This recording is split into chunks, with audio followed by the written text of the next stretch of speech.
was pretty banging. Yeah. That was pretty banging. I don't know what Technically, that was the best one you did. That's what he's saying. Welcome to the A Little Off Track podcast, recorded on Cherry Street in Galesburg, Illinois, with your hosts Eric Hansen, Ted Biebenauer, and Mandy Balser.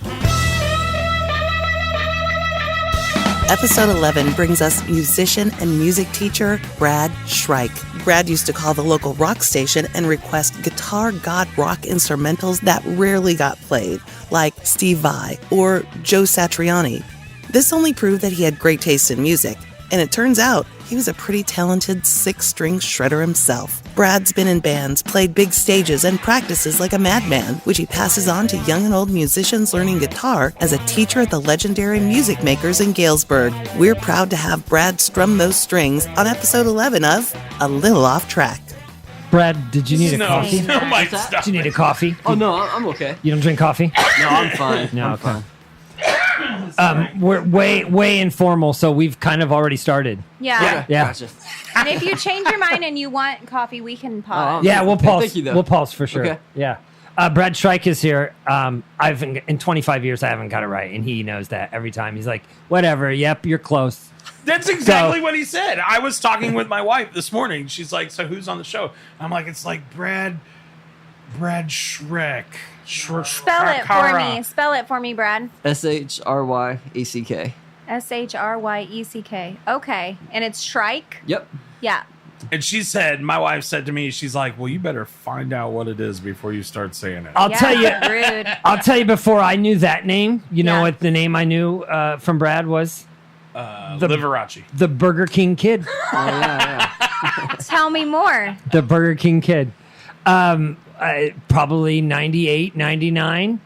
Brad, working at Burger King. Yep. First gig? Yeah, I got that job when I turned 16, so 96.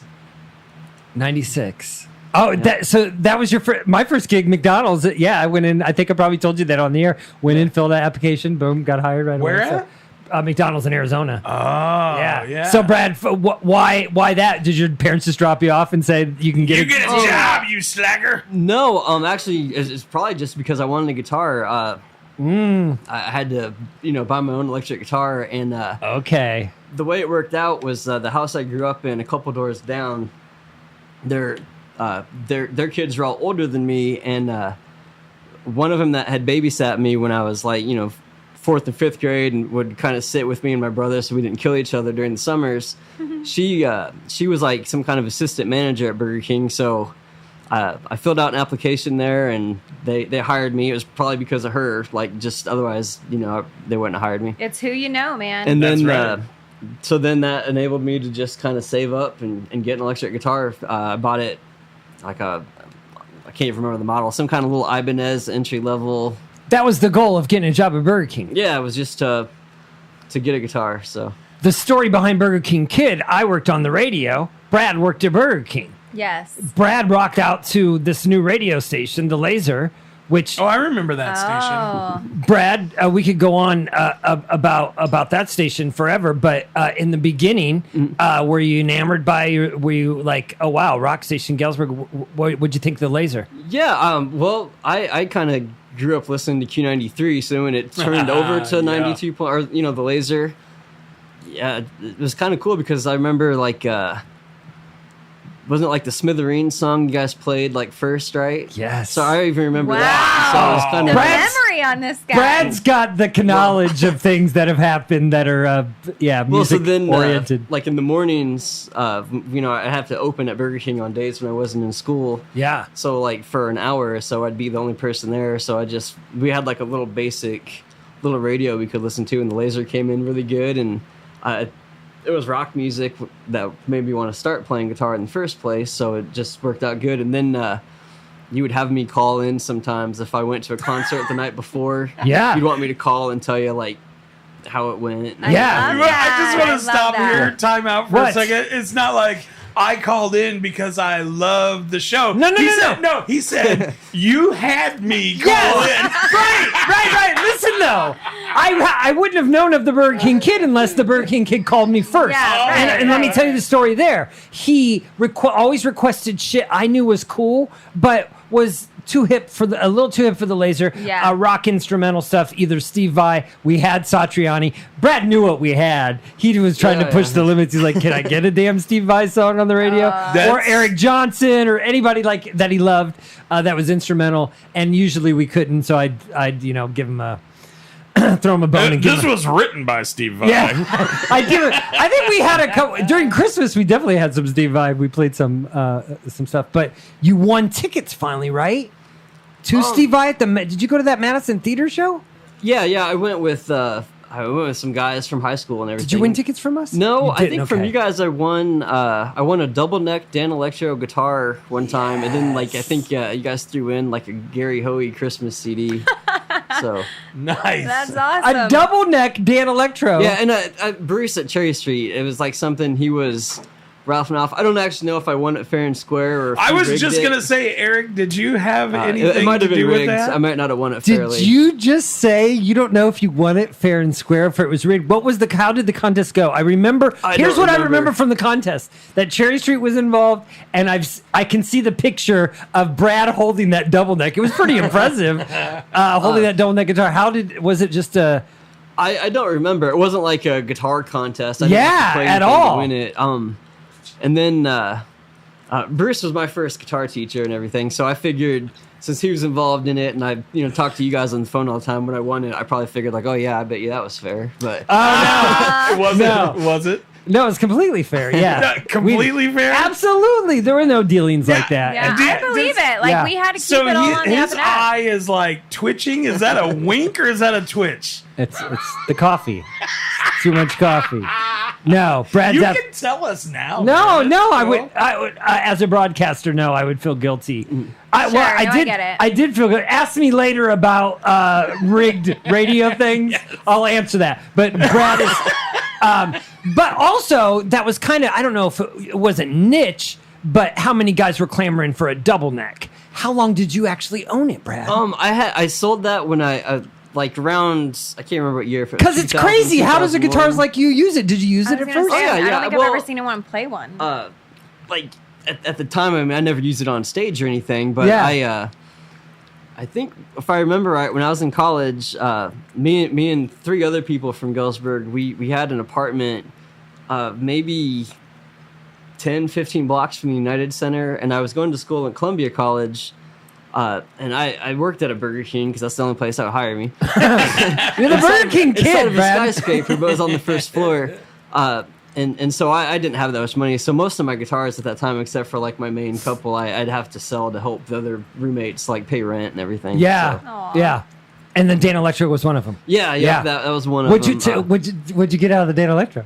I don't remember. Probably not very much. Yeah. Just because I was just some college kid and I was just going to. I was just gonna see if it was Yeah. comparable to the money that we paid to rig it. Yeah.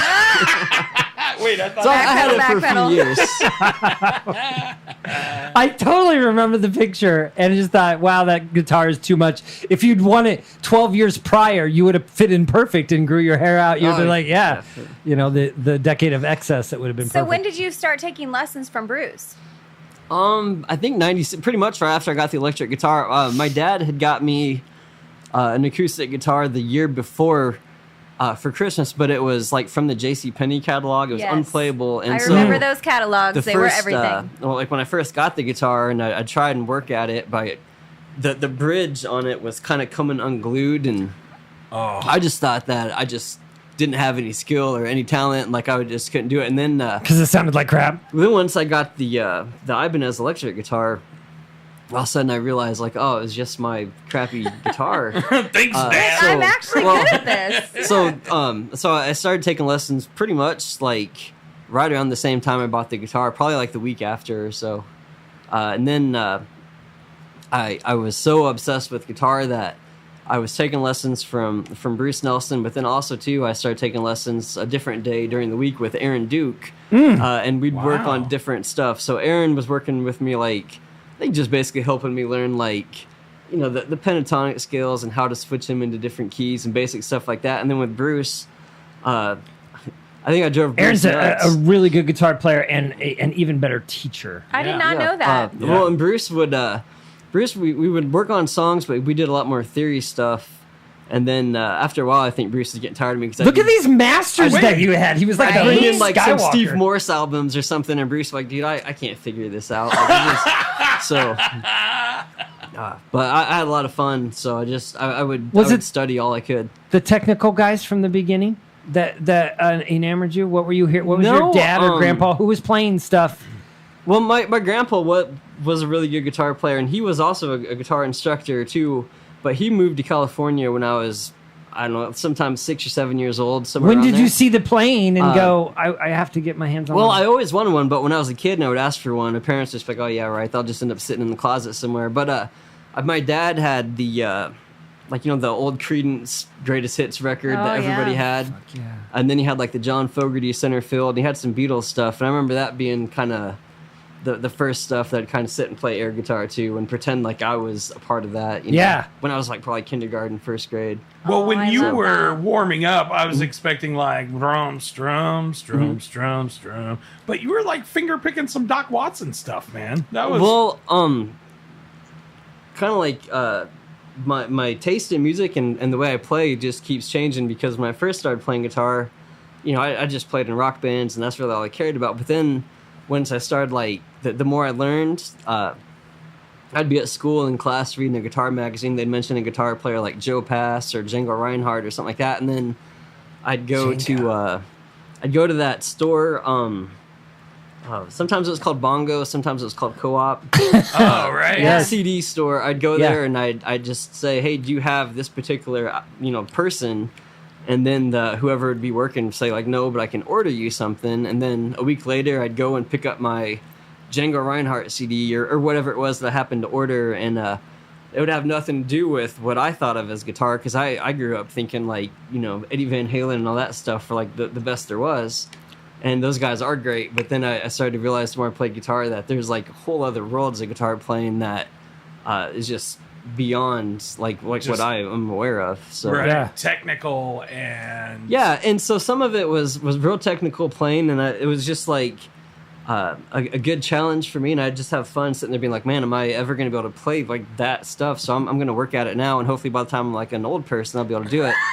But some of it wasn't always technical. It just but a lot of it, was, I guess I was kind of just drawn to the guitar in general. Yeah. Well, I know you from a couple metal bands, and some of that playing was like, were you proud of that? Because that was technical playing. That was a guy who practiced when you were in like Drago in some of those solos. That was a guy that, what were you doing in that band? Were you trying to fit in, or were you just like feeling your way as a guitar player still? The way that band started off, and it was a long time ago, so I don't know if I remember every little detail, but the way we started off is we were just kind of playing, and then like when some of the other guys kind of entered, and the band grew, how it is, like you get other influences in, so we just kind of were just having fun and playing, and then wasn't there a lot of like Dream Theater and Rush and stuff like that in there? At that time. But like I wish I would have enjoyed that time more, because I had at that point, like everybody else, you have a full-time job, plus like you got band practices, plus in the evenings I was teaching guitar, but I was also trying to study all this stuff that had nothing to do with that kind of stuff. So I was trying to like study jazz guitar, which I'm still awful at. I got really interested in classical guitar, so sometimes I think I was just kind of just so busy that like I think I would have had more fun with it if maybe I just would have like relaxed a little bit and just enjoyed it a bit more, instead of always just constantly working at something, instead of just kind of that's youth, right? Though, Brad, right? So. Yeah, just a little more time. Yeah. Is it too early in the show to ask for a song? No, I'm super Brad jazzed loves to play. now. Well, wait. Before we do this, you got to preface it. You've got an album out, right? Yeah, it came out June 6th. All right. Congratulations. So we will definitely touch on that. But like, I want, if I can be so bold, like, what's your favorite thing to play? Like, if you're gonna play the thing that makes you happy, what is that? Man, there's no like one thing. I don't think. Sometimes it just depends on the mood. Sometimes like this is a nylon string guitar, and sometimes I'm in the mood to play that. Sometimes, depending on what I'm listening to currently, sometimes you get a little burned out on this after a couple weeks of practicing, so you switch to something else. So I'm always working at something, Nice. and I enjoy that too. So like when I wake up, since the kids have so much going on at home, a lot of times I might set my alarm for like 4:35 in the morning, and I'll either go sit out on the picnic table or go in the kitchen and just. I just early enjoy bird working, learns the working guitar. on Right. stuff. So Like our A Little Off Track logo, Josh Dixon hooked us up with his mad graphic design skills. Put him on your next project and see his work at joshuadixonart.com. Am I right to say you never let, even when you were in bands, you never let the obstacles of drugs and alcohol get in your way of that thing that you loved? I'm like pretty you boring. I'm pretty boring. did that I that think part the word is dedicated. Well, Yeah, like there I you mean, go. as did a that high part bother you or keep you out of bands later on? No. All the guys I worked with were always. I mean, everyone's got their moments and Sure, everything, but sure. I've always had like a pretty good group of people that I got to work with. I'm lucky that way. I think like in high school, you know, me and my friends would goof around a little bit, but we practiced and worked at it really hard with the musical aspect. So it was Exactly. I always saw that focus in you. even when even when we're goofing around or some of my friends were doing some stuff they probably shouldn't have been doing, like it was fine. Like we still worked Yeah, at yeah. it really. And then also too, I've never been the kind that like when you brought up Drago and those guys, like when after practice when those guys would hang out, a lot of times I just went home just because I wanted to practice something else. Right. Brad's going to go home and practice. After practice. Yes. So That's amazing. that yeah, guy. sometimes I did have fun like after band practices with those guys. Like sometimes we go to, like Soli's or the Pizza House or something like that, just kind of hang out for a bit. But a lot of the stuff they did, which they talked about, and a lot of the fun they had, I missed it. So You know what 3 words I usually hear after I mention Brad Shrike's name to another musician? No, Drago. That fucking guy. really. I thought you were going to say the And that's Pizza a House. compliment. We're going to let Pizza Brad House. Brad Shrike. Can we get it on the? I can get it on the iTunes. I can touch on your music on Spotify. yeah, it's on everything, which I wouldn't have known how to do. But the guy, That's awesome. a guy named Justin Farley that owns Skylark in Rock Island. That's where I recorded, and he did everything for me. I just had to go and play, and he handled Nice. he handled everything. So What's the name of your album, Brad? just self-titled. Yeah. I couldn't think of anything good, and I have no. I plan on doing a couple more, but you just never know. So That's fantastic. You know, Yeah, You self-titled. know, I heard an author the other day say that his latest body of work started as his name and then Volume 1.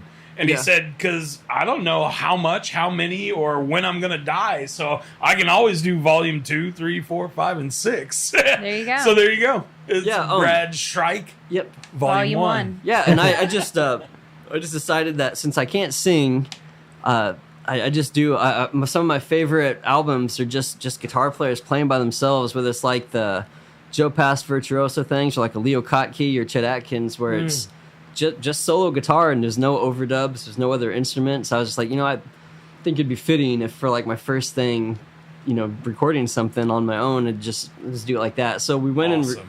and there's absolutely zero overdubs, no other musical instruments. It's just each song, one guitar from beginning to end. I think like 7 of the songs are on this guitar here. you could just phoned it in and AI'd it, Brad. But no, Yeah. you did the hard work, and we're glad. Well, so I did 4 songs on like a hollow body electric guitar, trying to get like kind of a Chet Atkinsy sound, and then Hell the yeah. rest are all steel string songs. So Nice.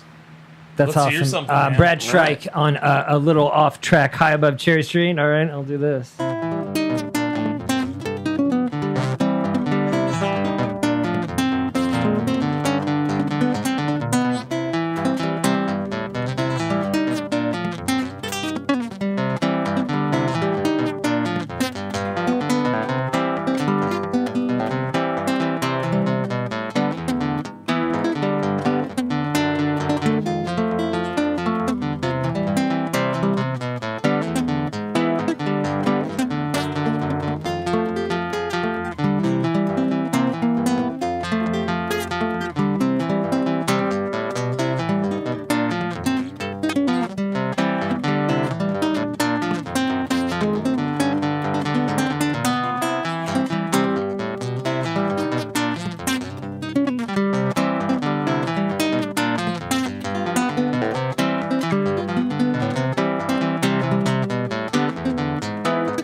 Oh man. Awesome. Like your was fingers are awesome. just all over the place on that thing. That was truly It amazing. is literally mesmerizing to watch you. It really is. That's a perfect word right there. That was like that was like one of the first like just solo like fingerstyle songs I wrote. It's called Let's Play 2 because it was written around the time Ernie Banks had passed away. So it's a song that I wrote like maybe 2014 or so. That's about 2014. Floating Yeah, around for a while. So Episode 11 brings us musician and music teacher Brad Shyrack. Wow. that's pretty great. Yeah, and you know Brad's a Cub fan, so yeah. there's not pretty much everything Brad likes. I kind of like too. I like a Junior Whopper.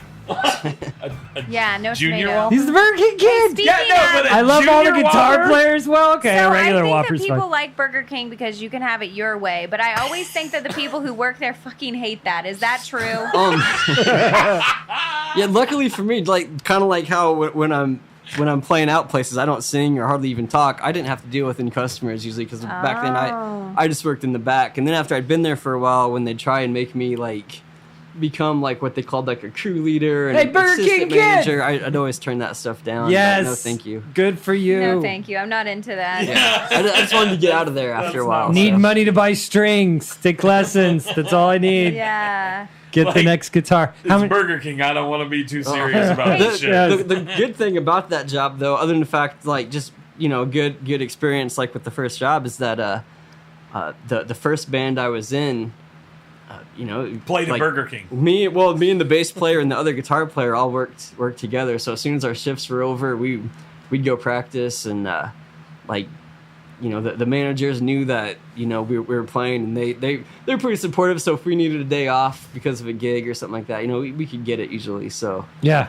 That was back at the good Burger King. the Henderson Street one, yeah. Yeah, back when Burger King was good. In I dropped Galesburg. my guitar off before school in the morning. They'd lock it up for me, like in their little, you know, back room area, and then No kidding? high school would get out. I'd walk over there, practice in the dining room, and then clock in at 4. Wow. So That's your- all, they're did like, your yeah, guitar play, smell like dude. French That's fries? fine. what's that? Did your guitar smell like French fries? The necks would be a little greasy, Yeah, and yeah. then also too, because I'd spent my money on guitar stuff, I didn't have a car, so a lot of times I was walking home, like dogs would follow me. That's fantastic. That's awesome. I smell like Whoppers and fries. Tell me about this thing on your thumb. What is that called? Oh, this is the thumb pick. Yeah, that was my guess. It seemed logical, but So for this kind of music, it works out great because it frees up my other fingers. So like basically, this thumb is acting as my bass player, and my fingers are handling the majority of the treble stuff. okay. And like when I first started trying to play this, I was still just using a regular guitar pick. And I've been teaching next to Charlie Hayes for probably right around 20 years. And so Charlie So was great. telling me like one time, like, hey, you know, like he found this brand of thumb pick, and he's like, you really should try it, because when I tried them before, they'd always pop off my thumbs. It was kind of foreign to me, and I didn't like it. And he's just like, you know, give this a week and just try it and see how it works for you. And I've been using them ever since. So Yeah. thanks, Charlie. Yeah, cool. Do they come in like a certain size, like a ring? I mean, how do you know it's going to fit? Super glue. No. You know, this I don't know. This is just how this brand comes, and Yeah. it works for me.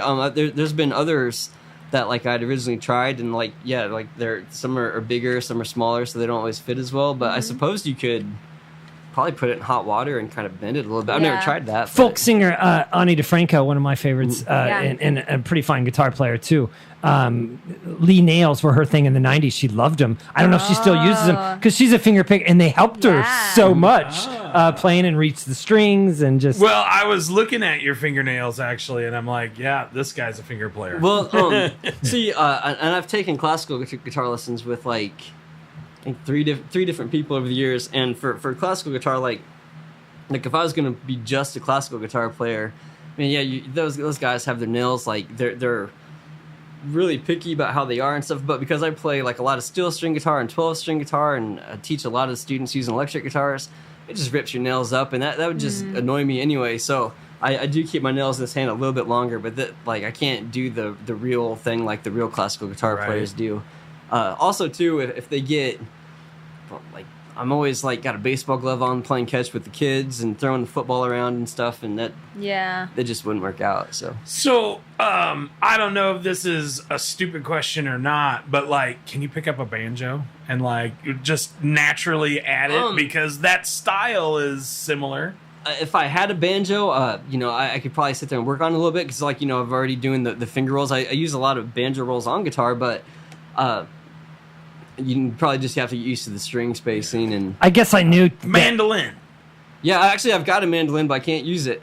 My my youngest son, a couple years ago, I brought him with me when I bought a mandolin, and because of the size of it, he thinks it's his. So every time Dad's grounded from the mandolin. Every time I try and grab it, he comes and takes it from me. Like, Dad. I told you. Dad. So I have a mandolin, but I haven't made any progress. You know the mandolin roll, Dad. Oh, that's cute. That's hilarious. Yeah, so I have heard that you paid homage to Eddie Van Halen through the naming of your children. Oh, yeah, I did. Will you tell me about that? Yeah, sure. Actually, my oldest kid, is her name's Sophie, and when me That and doesn't sound anything like Eddie me and Van my Halen. wife were going through names, I was trying to get her Listen. named Evie, and my wife's like, no, and I was going to have it be Evie Halen, and my wife vetoed that immediately.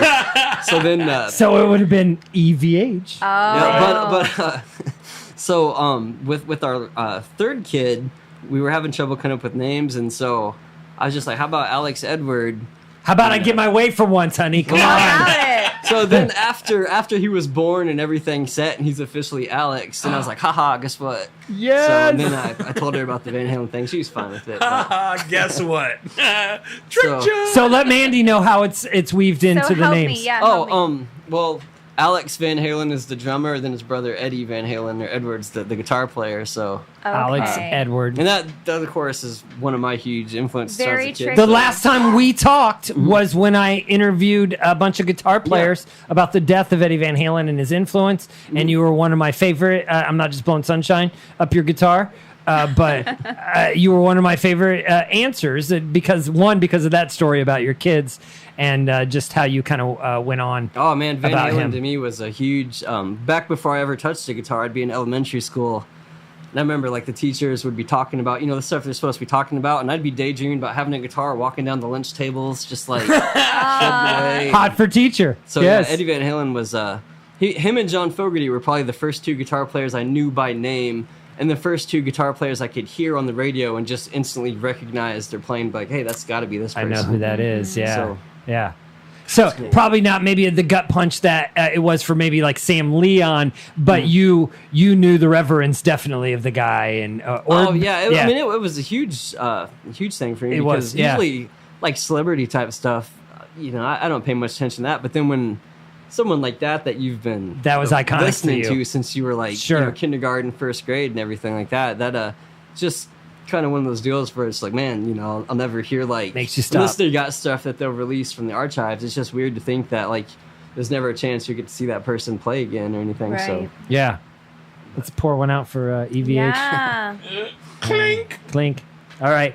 And I was looking for it, and we would have heard it before the show. But when Jeff Beck died not too long ago, I went. I know I got a couple Jeff Beck albums. I'd given one to a buddy, and I found the one with him and Jan Hammer from like '87. You know what I'm talking about? The live one? Is it live? Yeah. well, I've got a live one. It's a from him. red I can't- cover, and I pulled it out. I'm like, I have some Jeff Beck, and I put it on, and I thought, I'm like, okay, Jan Hammer, this is gonna feel a little cheesy. It was No, beautiful. Well, my oldest daughter, Sophie, half of her name is on the Wired album by Jeff Beck. There's a song called Sophie. And so my I well, no, love it sucks that. me because my wife, there's like some animated You totally movie that duped she your wife. likes. And it's one of the characters is named Sophie. So when we talked about it, we were both like, Sophie'd be great. But I was coming from like the Jeff Beck song, Sophie. Right. So So did your wife know, like, pretty early on that you are obsessed with the guitar? Like, this feels like maybe the love of your life. How do you think is he got the his guitar. first date? No, my wife is like the best. She's really supportive. I can sit there and like if I'm practicing with a metronome and she acts like she can't hear the clicking at like 5 or 6 in the morning, I try and go to the other side of the house and like say the winter time when I know they're still sleeping and stuff, and she doesn't act like it bothers her whatsoever. I can sit there and like she's got the weekends off, and if there's like a Sunday and I can sit there and say, hey, you know, I really need to practice today or something, she'll take the kids to Discovery Depot or do whatever and just let me get some time in without, you know, being bothered. So, yeah, she's cool. the best. How important is the metronome for kids that are like, I'm not using a metronome or any player? At first I was one of those kids. It's I think it's really important, but now though, too, like any kid can get on YouTube and you can get like drumming, backing tracks and things like that. So there's other things you can do, but I still like the old school metronome. A lot of my students will have the apps on their phone, and I've got one of those too. But then like if I'm trying to use it and I'll get text messages or people calling me, so it interrupts it. So I still like to have just like the old school, you know, like just box metronome that you buy and takes the batteries. Okay, Brad's wife. Note to self: a really kick-ass antique metronome for Christmas. Ooh, yeah, that would be a good gift. So where do you teach at, Brad? Music Makers. Yeah, I thought so. When you said next to Charlie Hayes, Charlie also teaches. Yeah. I've been teaching. Name the army of teachers in there. 6-string slingers. Me, Charlie Hayes, and Sean Kistler. Listen to that. Wow. Listen to great that. Place to be. I really like it sometimes too when you know how there's always times where students can't make it in. You got a little bit of downtime, so I always make sure I've got stuff to practice. But some of my favorite times is just if one of the other guys is waiting for a student too, and then you just get a chance to talk to another guitar player about something. That's or great. Sometimes I might ask him about like, hey, I've got this student, I'm teaching him this way. Especially Charlie. Charlie is really, really good about having different ideas of what might work and what's not going to work and things like that. So not only is it a great store, but if you just go on down the line, like starting with Charlie, because I've known him, the longest. That's where I was going to go. I was going to say the influence of that guy on you. I think his biggest influence on me is just that the fact that he started off as a bass player, with even Steven all those years ago and stuff, and then he constantly is kind of changing, and like he went through this phase where he was playing a banjo all the time, and sometimes my students wanted to kill him because that banjo would just be cutting through, and they just like, Brad, oh my god. like 15 years ago, I was in there for like Saturday morning guitars or something, and I knew he played bass, I knew he taught guitar, and around the corner he comes all cool, chewing his gum like he does. I love it. Playing the banjo, like Playing the banjo, Charlie plays the fucking banjo, and he was killing it. He's got a few like little violin students. But like as far as him going out and playing gigs, he's done the blues thing. Of course, he's done the bass thing. He's done the rock band thing where he fronted like his little rock band in the I can't remember, that might have been like the early 2000s or so, when he had he'd have like a bass player and drummer with him, and he's playing classic rock songs. Now he's doing lead guitar in a country band. So it's really cool because he's not like one of those guys where he got This a is job all I playing play. music and he stopped. He's constantly evolving, and so that kind of influenced me to sit there and just be like, you know what, like there's all this other stuff out there I want to work on, and instead of just being like, well, I teach guitar now, I can stop. It's just not enough. You have to keep going and learning more, and if I find something I'm not very good at, then it's just like, well, I have to get better at it. I'm sure there's a few music shops in the United States that have a team that's pretty stellar, but all those guys right there, and I am blowing sunshine because they all deserve sunshine. Yeah, but having absolutely. that lineup of like people who teach, Dave's got to be like not even worried. Is like, I got the all-star team right I'll here. sell them. You teach them. Every year I've got the all-star team. Well, and Brad, Sean, that's got to make you pretty proud to be in. Yeah. In the midst of that. I really enjoyed being there. Sean is he's a hero to you too, right? Yeah, I remember going. Me and my friend Tommy Curry, we went to high school together, and me and him played in like the first couple bands I was in. Yeah. We weren't even old enough to drive yet, so we must have been 9th grade.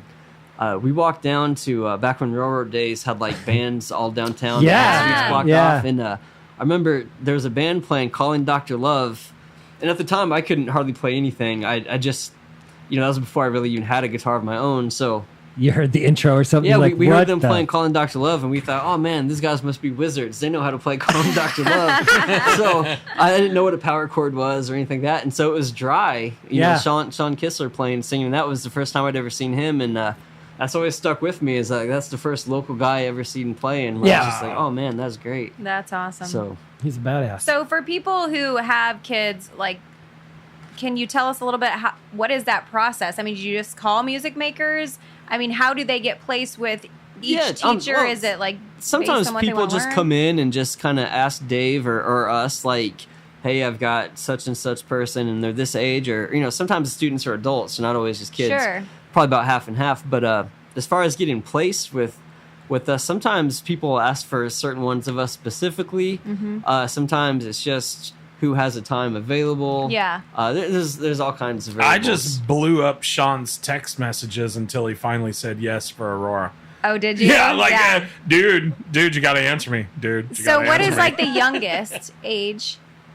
Usually what I try and tell people is that I like the students I accept to at least have like a first grade reading level. That way, there's going to be like, whether it's like a book they're working out of or like the stuff that I write down for them, I like them to at least be able to understand the paper and everything. But sometimes sometimes kids are different. So sometimes I might have a kid that's like 6 or 7, but they're focused and their attention span's ready. And sometimes I got students that are 9 or 10 that can't sit still. Right. And so everyone's different and everyone learns different ways. So there's really no set rule. You kind of have to like get to know the person, and you have to adapt your lessons. You can't just be like, I teach this way and this is how it works. Do you feel like you're at lessons every day with you got Charlie Hayes on one side and Kistler on the other? Do you feel like you're getting lessons from them all the time? Especially like when I first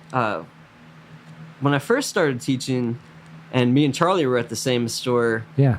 Teaching next to Charlie, I was there so much because back then, like, at one point I had like 60 students a week or something. This was just Did you say 60? Wow. Holy hell. Yeah. That was back when, I want to say that was around the time when, like, say, Taylor Swift's first couple little albums came out, and then also Guitar Hero was big. So not only did we have the regular, like, adult students and everything, but then we had, like, a ton of, like, junior high kids that were wanting to play at that time. And now, right now there's just not probably as many kids interested, just because, how music is right now. It's just a little different. Yeah.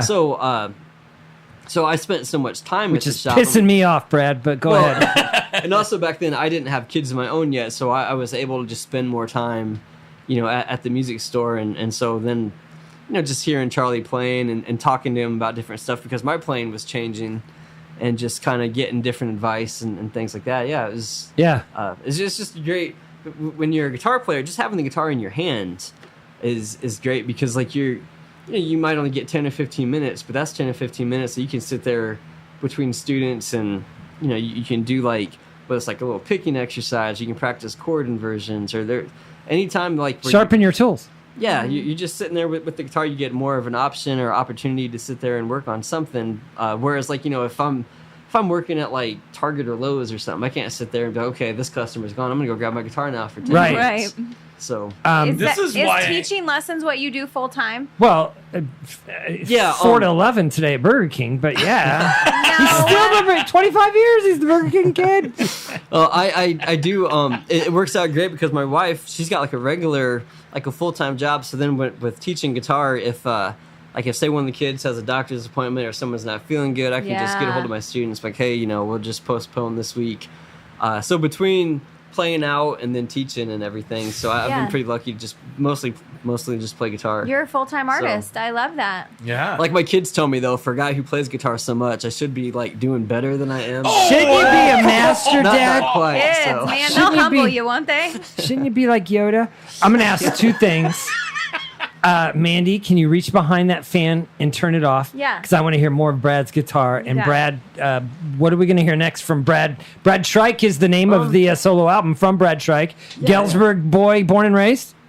Yeah, yep. I was born here. Yeah. And the first, why did it take you 30 years to make an album? Oh, man. It takes me a long time to do anything, really. That's all right. I didn't really think, for the longest time, I didn't go for making an album just because I didn't really think about it. I didn't think what I did was like worth, no one listens to that kind of stuff like I do. But then like when me and my wife had kids and stuff, my guitar playing kind of started to change a little bit. And instead of playing a lot of electric guitar and playing in bands, I was spending more time at home. And a lot of times, instead of like being in like my practice room where the amplifiers and stuff were and being plugged in, we got like a blanket on the floor and like with like a 2-month-old or 3-month-old sitting on the blanket. And so I'd be sitting in the living room with just an acoustic guitar, just goofing around, working on stuff. And then I was on this big Chet Atkins kick, and I still am. And so then my playing just started to change. So then I started practicing a lot less on electric guitar, and my like alternate picking and all that stuff's gone down quite a bit because I just don't spend any time doing that hardly anymore. And now like everything I work on is kind of fingerstyle guitar, bass. So a lot of it just has the fact like as I got older, my taste changed. Then also too, just having the family and everything, I couldn't just lock myself away in a room and sit there and just play guitar. Great though, because a lot of people would say, "Oh, it's been in the corner for the last 15 years. I've been raising kids."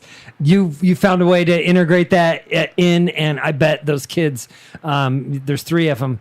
One of them's bound to have been, if they're not already, strumming. I don't know. Maybe they like to bust my chops as much as they can about stuff. So, like I remember, I might have been last summer. Dave Plunk had asked me if I could play at the, it wasn't the cafe in the park, but it's like some kind of lunch thing they did at like the church parking lot. Sure. Over by that bridge on Kellogg and Seminary. And I was like, yeah, definitely. And so I brought the kids with me to play. And, right in the middle of playing and stuff, I get done with the song. And all of a sudden I hear my middle kid yell from across. I think he was over by that little playground. He goes, "Hey, Dad." And I look over and he's like, "You suck." Stinker. Fantastic. What a You're raising them right, man. You're raising It's them right. Best fantastic. kids, yeah. You're listening to the A Little Off Track podcast. We're proud to have Brad strum those strings on episode 11 of A Little Off Track. Brad Shryack's gonna play us a song in the A Little Off Track Studios. Brad, you do what you want to do, brother. All right. This song is called "The Fall of Summer."